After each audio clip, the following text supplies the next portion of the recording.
The Vikings, fierce warriors, ruthless raiders, and legendary conquerors, these Norsemen struck fear into the hearts of their enemies, carving their names into history through blood and steel. Join us as we uncover the 20 most vicious Vikings in history and how they met their fate.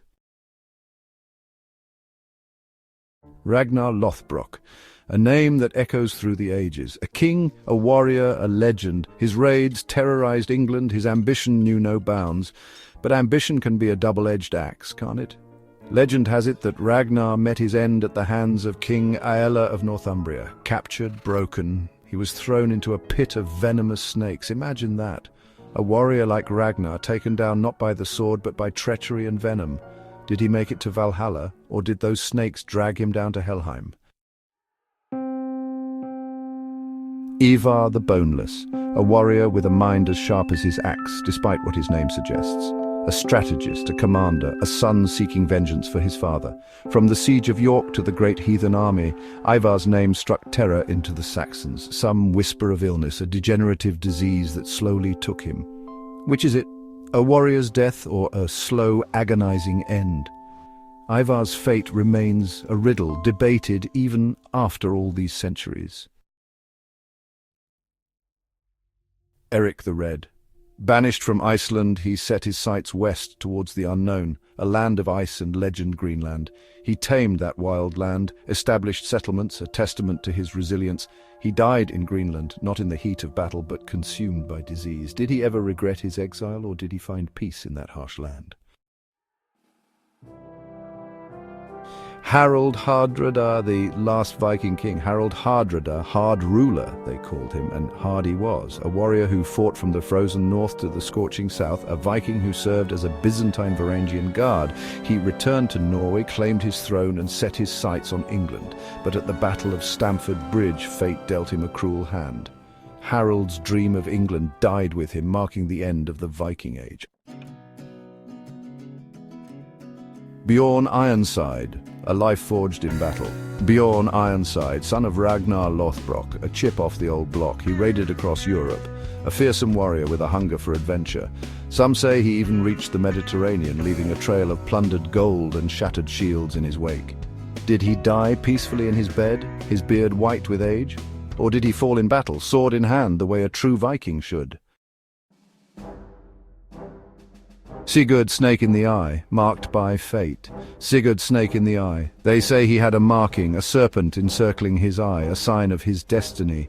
A fearsome warrior, a ruler of Denmark, he carved his own path through blood and conquest. Sigurd met his end in battle, defending his lands from rivals. Did he embrace his fate, knowing it was foretold, or did he rage against the dying of the light?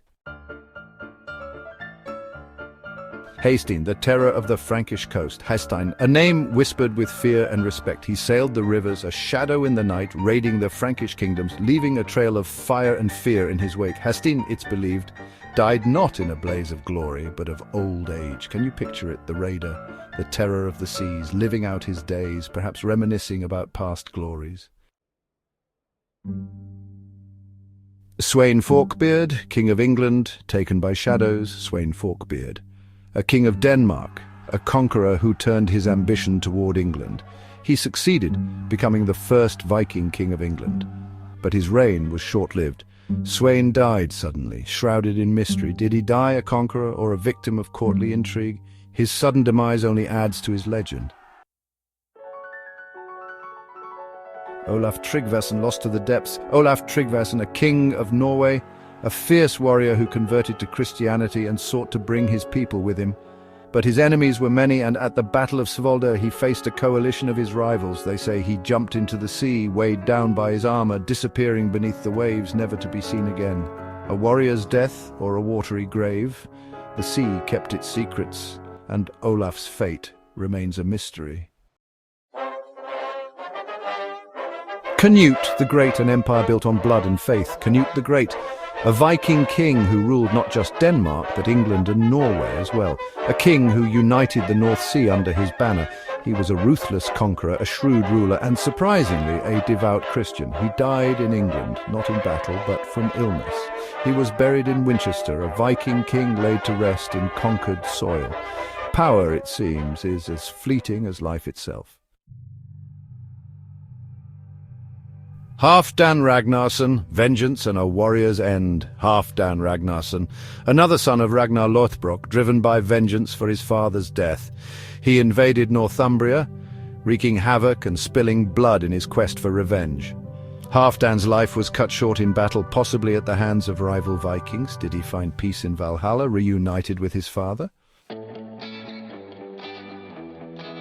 Egil Skallagrimsson, a Viking warrior, a poet, a man of contradictions. He fought, he raided, he composed verses, his life a tapestry woven from violence and art. His sagas tell of feuds, battles, and the harsh realities of Viking life. Egil likely died of old age, his bones finally weary from a life of adventure. Did he find solace in his final days, surrounded by family, or did the memories of his deeds haunt him? Thorfinn Karlsefni, an explorer, a leader who sailed west to the land they called Vinland. He sought a new home for his people, a land of opportunity. He died in Greenland years later, not in a storm of swords, but likely of old age. Did he ever regret leaving Vinland, or did he recognize the futility of his ambitions? Rollo of Normandy, a Viking raider who plagued the coasts of France, a fearsome warrior who saw opportunity in the chaos of the time. He struck a deal with the Frankish king, converting to Christianity and becoming the Duke of Normandy. He died peacefully, his Viking past behind him, a warrior who found peace not in Valhalla but in the heart of his new homeland. Freydis Eriksdottir, daughter of Eric the Red, a woman who inherited her father's fiery spirit. She travelled to Vinland, but her story is not one of exploration, but of betrayal and bloodshed. Her ultimate fate remains unknown. Did she meet a violent end, or did she vanish into the wilderness, forever haunted by her actions? St. Olaf, Martyrdom and Sainthood. Olaf II of Norway, later known as St. Olaf. A king, a warrior, and a fervent Christian, he sought to convert Norway to his faith, uniting it under his rule. But his methods were harsh and his enemies numerous. At the Battle of Stiklestad he faced a rebellion and, like many before him, met his end on the battlefield. Struck down, his lifeblood staining the ground, he became a martyr for his faith. The church recognized his zeal, declaring him a saint. From Viking king to Christian martyr, St. Olaf's journey was one of blood, faith, and ultimately redemption. His legacy endures, a testament to the complex tapestry of Viking history. Guthrum, conversion and peace. Guthrum, a Viking warlord who challenged Alfred the Great for control of England. Defeated in battle, Guthrum surprised many by agreeing to be baptized, taking the name Athelstan. He ruled East Anglia under Alfred's overlordship, a testament to his adaptability. He died peacefully years later, a Viking who had found peace in a new faith and a new land.